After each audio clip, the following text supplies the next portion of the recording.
very, very strong. No, they're not. Okay, why? Why they're not? It relies on this profit. Okay, what's wrong with our profit? How do you know? Where do you even exist? Okay, let me give you some evidence. I read this book last night. How do you find it? Terrible. Okay. This is disgraceful. Give me some contention. You clearly have some money here because you can put up these nicely printed booklets. But you have money. You have a very nice suit on. Well, yeah. So what I'm saying is you've got some money. You're investing money in this, and then you've got this crap. This is rehashed creationist nonsense. This is the same stuff we've been dealing with in the United States for the last 50 years. Okay. And there's absolutely nothing in here that's original. Okay. And all of it's been frequently refuted. So. But what we've just made are statements and generalizations. You haven't given any substantive. What do you mean? I mean, do you disagree that, for example, when we talk about... Well, you make the first cause argument. No, we don't actually. It's actually called the Kalam cosmological argument. It's a rehashed version, it's a modern version that has good premises and if you study logic... Okay, let me give it to you very in summary, right? Okay, give me the summary. There's two premises here. Whatever begins to exist is a cause. The second premise is the universe began to exist. Okay, and we could substantiate that philosophically and using astrophysics. Then the conclusion, which makes it a sound and valid argument, is that then the universe has a cause. So if the universe began to exist, it has a cause. So let me just repeat that. Okay. One, whatever begins to exist has a cause. The universe began to exist, therefore the universe has a cause. It doesn't mean it's God though. But we use conceptual analysis. That's why I point out two things there. Good. And one is that modern physics does not support your claims. Okay. And you can have spontaneous things just popping into existence, and they do all the time. Okay, can I address that? And, well, first, and let me make my other point, which is that, as you mentioned, pointing out that there was a cause does not imply a God. I agree. So why do we care? You didn't let me finish. Okay, now you're going to finish. Okay, good. So first thing, in terms of random quantum fluctuations and subatomic events that don't correspond to causality, well, that's a particular view amongst physicists, which is an indeterministic view. We don't have to hold that view. You know, the mathematics is there, but there could be different translations in the real world. So, for instance, you could take a deterministic view, which is the David Bowie interpretation, for instance, right? And there's other physicists who are taking that view. So you can't just say it's all of physics. And I think that's a bit of a scientific outdated cliche. But then what you're doing is you're admitting that you're basically cherry picking the... No, we're not, because... Well, yes, you are. You just said that. No. let me tell you why. Because if you take a Kantian argument that causality is a priori, it's independent from experience. Because we only know that we can order our perceptions in the universe based upon the innate concept of causality. So to accept that there's no causality in the quantum fluctuations would be denying your own very perceptions in the first place. So we have good reasons to believe that there's causality here, and quantum fluctuations don't say much. And the other point I'm trying to make is, when we know there's a cause for the universe, which you're happily assuming that there may be a cause, the problem is that now when you use conceptual analysis, you come to some starting conclusions. For example, we would argue that Occam's razor must be uncaused. We would argue that therefore it must be eternal. We would argue that it's immaterial and transcendent because it creates the material world. So from these perspectives, it's in line with the monotheistic view of God. I don't see that as a problem. I see that as a huge problem. Why? Because what you've got is an anthropomorphic patriarchal God. No, we haven't said anything about anthropomorphism. Yes, you have. That's the Christian narrative. This is the Islamic narrative too. No, in the Quran, it says "Laysa kamithli shay," which means God is transcendent. There is nothing like unto Him. And when we say Him, is no gender. So what? But do you see how some of your outdated cliches you can't apply them to the Quran? You've got a personal God who takes a personal interest in human beings. Okay, what's wrong with that? You have no evidence for this. Can I give you evidence for God having a will? An eternal being, bringing to existence a finite effect, must have chosen it to come to existence. Choice indicates a will, and a will indicates it can have a relationship with personal beings, you see. Where's the evidence? Yeah. Conceptually, so conceptual. Oh, conceptual. Okay. But you know what? I think everybody here can see what you're doing. Is it doctor or professor? Everybody here can see what you're doing. Professor Myers, you know why that's funny? Because you're assuming that you must have an empirical paradigm to everything that you say, verificationism. It's like logical positivism of the 1960s. It doesn't work anymore.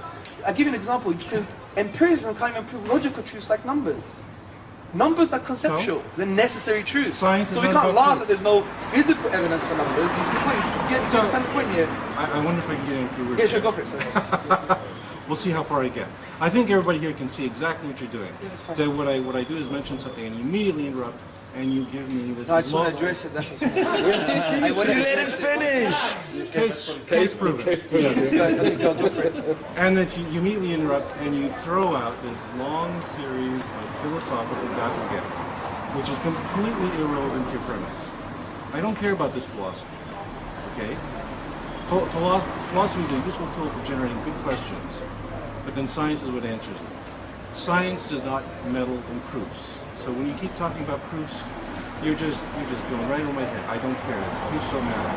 What matters is, do we have empirical evidence for anything that you're talking about? And we do not. And in fact, we have empirical evidence that defies these interpretations that you're throwing at us. Can I address that? Why? Sure. Thank you. First and foremost, don't you think it's an unhealthy way intellectually to always require empirical evidence to form conclusions about things? Because that would go back to logical positivism. It's very crude. Wouldn't you agree? No, I would not agree. Okay, why not? Because you need the empirical evidence in order to confirm your interpretations of the world. So what we do in science is that you make preliminary hypotheses, which of course are conceptual. Sure. But then you rely on the fact that you have to generate empirical evidence about the world around you in order to test them. When you talk constantly about this conceptual stuff, this philosophical stuff, what you're doing is charging off without anything to ground your conclusions. Okay. Because I think there's a hidden assumption there that the only way you should ground conclusions are empirically. And I agree there's a value for empiricism. No, that's not true. But I would argue that there's some logical truths, for instance, that are necessary before you even have empiricism, you see. This is why when there was the big rationalist debate, the rationalists and the empiricists, mathematics was the battleground, wasn't it? And this is why you have some empiricists are rationalists for mathematics, but when it comes to the world, the empiricists. That's how they reconciled it. There was a philosophical contradiction there. So it's useful we're having this discussion, but I think there is that, crude view of that empiricism is the only way formed to come to view about it. No. This isn't about absolutes. This is not about. Not that I'm saying that there's only one true way to interpret the world. Sure. What this is saying that the one reliable method we have requires confirmation from empiricism. Okay. You have not demonstrated another reliable method, because there are lots of people who believe in different religious views. They are all sitting there making exactly the same kinds of arguments you do. The Christians make the very same arguments you do. Yes, they do, of course. Yes. Some Christians. Not all.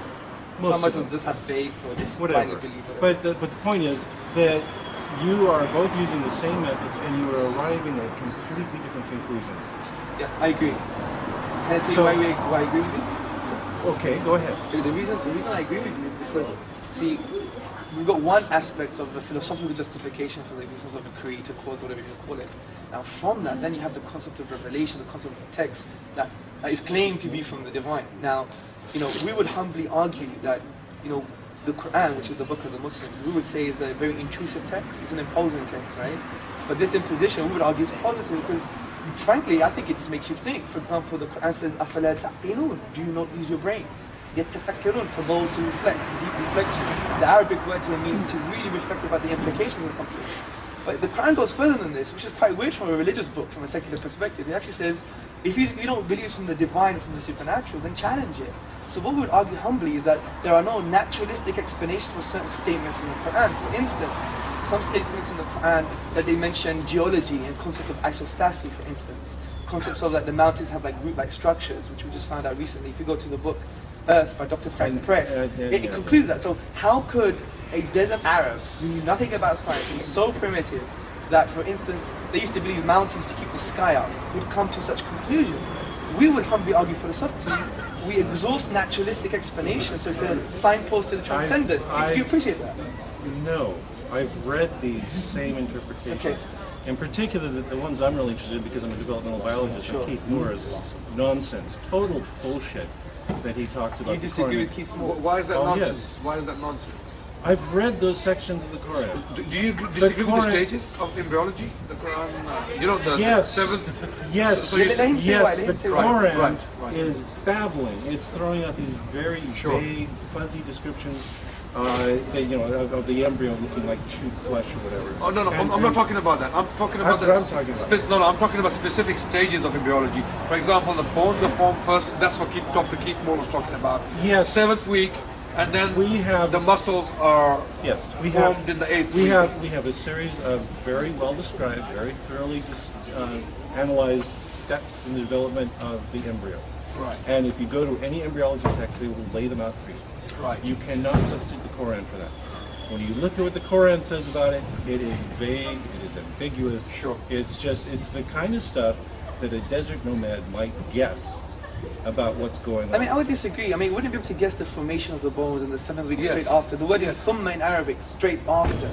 Immediately. So when we do scratch the surface rather than have a superficial understanding, But again, I think we'll get it better, right? This is again something where the Quran is basically stealing from Greek embryology. Galen. Well, I'm talking specifically about Aristotle, who made these other Well, measures. Aristotle's embryology, if you study it, I mean, I'm sure you've studied it. Yes. He believed that the fetus is formed by the mixture of menstrual blood and semen. Correct. Well, the Quran doesn't make any statement like that. And on top of even if we go further to Galen had many stages of embryology, and the Quran doesn't have any of those things. My point is that there's very little about embryology in the Quran. What there is... Details are not there, you're right. Yeah, the details are not there. And what details are there are obviously cribbed from Aristotle.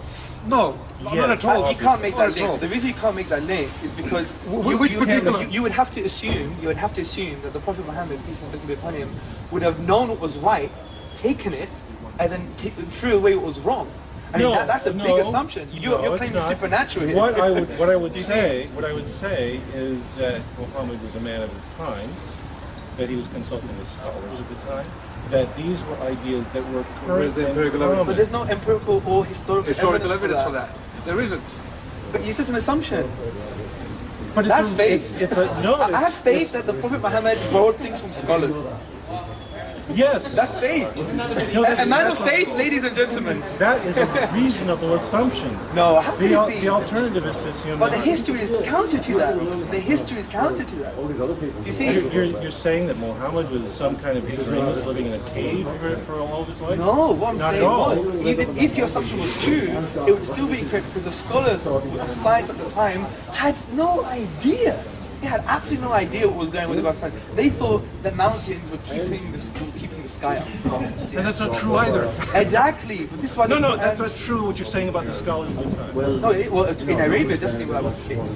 No, and in fact, there were no scholars in Arabia. In his city, there were only 17 people who could read and write. Forget the sciences and the complicated knowledge of scriptures. There were only 17 people in his entire tribe who could read and write. I'm just kind of surprised that your argument rests on the fact that you're arguing that Arabs were ignorant nomads who knew nothing at all. Yes, this is what we said. Yes.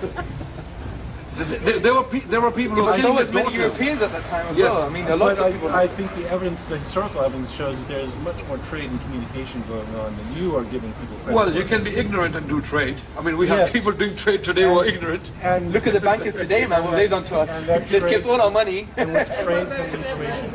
Like I say, when we look at the descriptions of embryology in the Quran, and we look at the descriptions of embryology in Aristotle, they're the same. Well, in what way, sir? Would you like to give us I think they're the same. The discussion of the development of the bones, etc., all these things, the fairly crude stages of describing Aristotle, it's obvious. They have a point there. I'm willing to accept that. What I'm saying is, I'm willing to accept that there may be similarities, not that Quran borrowed from Aristotle.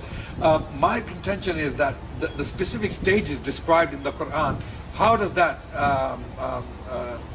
match with what Aristotle said? I mean, those stages are quite peculiar to the Quran. Quran is quite unique in describing those stages because the bones are formed first and then the muscles, and this is how would a desert nomad know that? Right now I'm laughing at this idea that this is a specific description of embryology. Yes, bones develop first, then muscles. I agree, it's general. No, I agree with you, it's general. This is something that you can infer just by rational thought about embryology. You can also just determine this by looking at fetuses from different animals. You can look by at desecration. Yes. Why don't we get something more specific? I talked about geology, right? And how could it fathom? How could anyone illiterate, where the science was counter to that time, right? How could you? This is something counter to say that mountains have roots is. And they have a function that we understand that Forget it. is in line with isostasy according to geologists today. That to me is quite phenomenal. But once again, you've equated these really crude, primitive guesses that you find in the Quran with the specific details of science. Okay, let me tell you why they're not crude. The reason not crude is that the Quranic science, and this would be good for everyone to listen, is that we have the Quran is probably the only religious book that gives you the tools to interpret it, right? So what the Quran says is you take general principles in the Quran, general values or general statements, and you refer them to specific ones related to the same topic. So in normal literature and linguistics, it's called inter and intratextuality, okay? So when we take general statements, we can make them specific with the Arabic language used in the Quran itself. So it's not crude from that perspective, and we have a scope of interpretation. The classical Arabic dictionaries were preserved, and we have a scope of meaning. So when we have the scope of meaning, we know that these things are quite specific. Significantly, even when the Quran says that the universe is expanding, for example, there's the word here, expanding, which actually means expanding in the past or expanding in the future. There is a scope of interpretation, do you see? So the interesting thing is, we should maybe... It's not interesting. You're really boring. This is the same... Is that an atheist cop-out, maybe? No, this is the same story we get from Jewish scholars, from Christian scholars. They do exactly the same thing. Well, I'm not Jewish or Christian, I'm Muslim, and we're talking about specific issues. It's standard religious analysis. Yeah, but Professor Myers, wouldn't you think it would be highly arrogant of me if I said to you, what you're saying is typical atheists, what they say, they change the subject, they go to history and they say that you're the same as the Jews, you're the same as the Christians, and throw all these outdated cliches. Would you appreciate me doing that? Go ahead. But I wouldn't. Do you know why? Do you know why I wouldn't do that? Because I really want to engage with you. I really want to engage with you, that's why. But no, you do not. Yes, I do. You want to parrot dogma at me and have me No, accept it. I'm actually accepting a lot of your assumptions and premises. I don't have a problem with that. Well, you did also try to assert and project faith onto him. Yes. And Well, he not, said it was an assumption. That's why. Okay, And- you can make an assumption based on evidence. Faith But he is said an he had no assertion evidence. based on no evidence. No, well, we've been Oh, talking wait, quite no, I do evidentially have here. evidence. Okay, That's what I'm so telling you. That for instance, when Yeah. we look at Aristotle's words, when we look at the description of the Quran, we see a correspondence. Well, you That is haven't shown evidence. us any correspondence. yeah, that's the point. That's just a You haven't statement. shown us. This is a statement. Aristotle is like the Quran. How? How? We're still asking. I'm like Einstein, everyone. Aristotle also describes the emergence of bones and muscle Right. in sequence. Right. Okay. And it's like the Quran. And it's like the Quran, which Well, is does Aristotle say the bones come first and then the flesh and the muscles? Does he say that? Are you sure? Anybody that works I'll let you think about this. well. Anyone that if works you- with are my you? son Are would you? be Is able that to what? figure I'm not saying it. Can you tell? Is Are that you what, sure? is that what the Quran specifically says? Absolutely. This is exactly what the Quran says. Then Chapter we're done 23. because you just demonstrated the Quran is wrong. Yeah, but How? Professor Myers. Because How that's is it not, that's not what happens in the Well, book. this is what the embryologists are telling us. The This is embryo- exactly no, what the they're not. embryologists are telling us. No, they're not. Okay. Embryologists. Let me tell you what Keith Moore said. I mean, you can disagree with him. He doesn't like people. I don't know why you don't. What he said on the page number 364A of his book, The Human Embryo, that in the 7th week the bones are formed, and immediately after that the flesh is formed, and the flesh, the bones is are clothed with nonsense. flesh. Keith Moore is wrong. He's an embryologist. This is his field. It's my field too. I know he's wrong. You're an embryologist. That yes. Oh, great! Wow, that's news to me. Okay. So that's wrong because what happens first is you have differentiation of mesoderm. Right. That within the mesoderm you have segregation into things like embryonic mesenchyme, and then you have these cartilaginous centers will form bone. Right. And these are forming simultaneously with each other. Right. Simultaneously. Yes. Even if that's the case, the Quran is right. Because Thumma is very, even if that's the case, linguistically, the Quran is right. Thumma literally can in Arabic language means things happening simultaneously. Parallel Yes. as well. Yes. But that's Parallel. besides the point. I have a question Wait, for you. let me Professor Myers, I think what's interesting, even if you're right, that means we would have to assume that the Prophet Muhammad, peace and blessings upon him, actually used to go and look into biology. He was a biologist. He would actually go and investigate things about He was an mountains. astronomer? He must have had a library of an Alexandrian magnitude. So even when you make these assumptions, it's still problematic. He was a Wait, no, geologist? because this is what I've been telling you. Sure. There are no embryological details of any consequence in the Quran. Well, this is not stuff. The details are not there. You're right. You're right. This the is details not are stuff there. that requires a huge library to figure out. This requires a passing acquaintance with general knowledge about the primitive state of biology at the time. That's a fair point. Are you willing to accept now that Muhammad possibly had general knowledge about astronomy, hieroglyphics?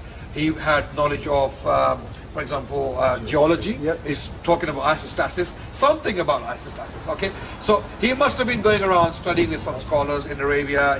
He wasn't a shepherd. He was a very literate man. The intellectual He was time. teaching in a university. He was an intellect, and all those people who believed in it at the time, there must have been blind bunch of bigots, and they just followed him just for the sake of it, just to have a drink. No, I've been saying quite the opposite. I'm saying that he's a man of his times, that he was part of a culture, Right. that the Arabs of that time were not quite as primitive and dogmatic and ignorant as you seem Well, to think. it depends what books you're reading, sir, because this is my... I'm saying they have... I'm a historian from the University of London, and I'll refer you to the books of Irfan Shahid, who's an authority in this field, pre-Islamic Arabia, and he states that Arabs at the time were a primitive society, Yes. and now you're saying yes. Oh, no, I agree. They were. They were primitive in the sense they were not... That's exactly what I'm saying. There was no Arabic language That you- written down at the time. On the one hand, you are complaining that there was this detailed, wonderful science in the Quran Yes. that he could only have learned from, revelation. Sure. And I'm saying that no, that what we find in the Quran is an extremely primitive science. There was nothing more than the common man could have learned from, general interactions with learning society at the time. Like mountain roots as well. How would they even know that? It was not even knowledge at that time. Mountain roots. What do you do again? It's all it's saying is that you've got this mountain that's going up here, and there's a lot of depth beneath it. And then they would understand the function of that as well. The function. It The function of the Quran It is is, to absolutely. anchor the crust and things, and that's not the case. That's again wrong. It's not to theology. anchor the crust at all. What is it for? It's actually to, from my knowledge, it's actually to, like Archimedes' fulcrum point. That's what isostasis comes from. It's like another term to discuss the Archimedes' fulcrum point, and that's what it's there for. I think the really sad thing here is you're missing the enormous picture to focus on the pixel. Yes. Right. Okay? The enormous picture is that you have something that only communicates with the least credible possible proponent. And he wants you to believe impossible nonsense for no reason. And only if you believe impossible nonsense for no reason will you be saved. And you will get unimaginable rewards if you believe whatever the priests are selling. And you will suffer a fate worse than death if you don't buy into their nonsense. That's not true. That's quite a sexy way of looking at it, I think. A sexy way to look at it. I mean, well, There's a language barrier here. You're all about the sexy way. no, you sexed it up slightly, right? Because actually, what Professor, right? Yes. Yeah, But Professor Myers. What I just with Professor Myers was like actually the Quran is quite opposite to that. It's not a text that says believe just because I say so. Okay, then It actually follow tells you to, for example, أَفَلَا تَعْقِلُونَ. In Arabic it says, do you not use your mind, your intellect? So Then let me it's clarify. telling you and trying to evoke thinking. You see? I just want to make sure we don't have a language barrier. So when I said that you are punished for not believing, you're saying that I'm wrong. That in your religion you are not punished simply for not believing. No, you're right, but it's bigger than that. It's an It's existential bigger than question. so I was right. No, Okay, well- what else am I wrong about? Well, I think the way we connect with each other is not by having yes or no answers, but having a conversation, right? So Are you- It's an existential question. For example, see, Hold on just a second. I want you to think for a moment about the creator of the entire universe. Yeah. Doesn't give a rat's ass whether you do anything good or bad in your life. All that matters, the sole criteria, is that you are gullible enough to follow the story of the least credible illiterate proponent you can follow. That's the sole criteria, and that's all. No, that's not true. Okay, There's if two that's things. not it, Can I then an explain to you? unbeliever could be saved. An unbeliever would not go to hell. that's true. If all unbelievers go to hell, then the sole criteria is gullibility. Let me give you an example. First and foremost, what we say is that the Quran says we do not punish anyone until they have given the message. And there is another concept in the Quran called Dalil Burhan, which means conclusive evidence that you require to be conclusive.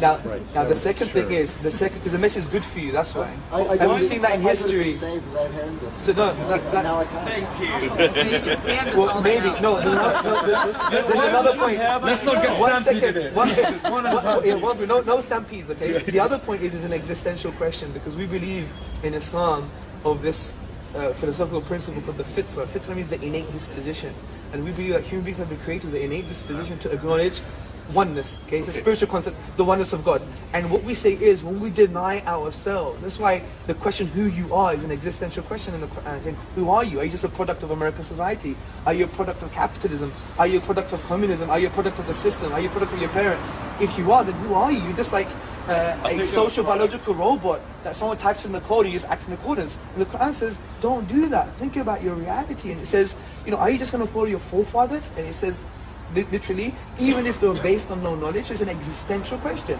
And from that we say, if you don't know who you are, then you're just rejecting yourself. And God says in the Quran that to deny God or to reject God from that innate disposition perspective is like denying your own self. Okay. So the point I'm trying to say is this is an existential question. And that's why it's useful to always have this kind of good discussions all the time. Okay. My primary interest is in phylogenetics. So when I go to deny myself, I would have to deny that I am an evolved ape. That's what I am. That's what we all are. Okay. The Quran, so far as I know, in denying evolution, denies itself. And you are telling me that what I have to instead adopt... It doesn't deny all principles. The Quran doesn't talk about evolution. Regardless. What you're telling me, it talks about Adam and Eve and all of this, and the great flood that we know didn't happen and all of that. But apart from all that, you're asking me to accept this uber-galactic super being. Well, the Quran doesn't talk about the great flood either. Okay. Okay. Just to clarify, the important point is you're asking me to accept this uber-galactic super being, of which we have no evidence at all, from a system of religion which has, so far, only produced failure in every predictable sense. And you want me to believe that this thing will punish me simply for not believing, and it wants me to believe the least credible people and the most improbable stories, and I'll be punished if I don't. How is that not a criteria of gullibility? But there's two assumptions here. First and foremost, said there's this galactic being that doesn't exist. I would deny that. I think there's very good reasons to believe that divine exists. I could articulate them for you. I would love to see you can read this book. You'll discover it's bullshit. All the way through. Professor Myers, because we really want to listen to Miriam Namazi because she has outdated clues about the Sharia, right? Especially when she talks about rape using four witnesses. That's nowhere in the Sharia. That's not at all. Testimony is enough. Booklet, I just read a booklet. It's just a joke. It's but a anyway, joke. we'll listen to that. The thing is, if we pay for your ticket to come down to London, would you have an intellectual dialogue with us with a non-Muslim coordinator? An intellectual dialogue with you about what? Or what we've been just doing so far? Would you do that? I'll be around. You might I'll be tell you able what, to. Yeah. I'll give you a forum. Cool. Okay? We'll book you on the Magic Sandwich Show.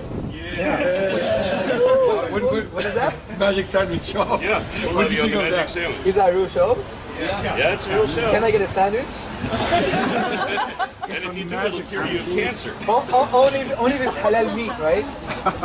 Certainly. So, anyway, good to see you, Professor. Thank you so much. Thank you so much for your time. Pleasure. Thank you so much. Thank you.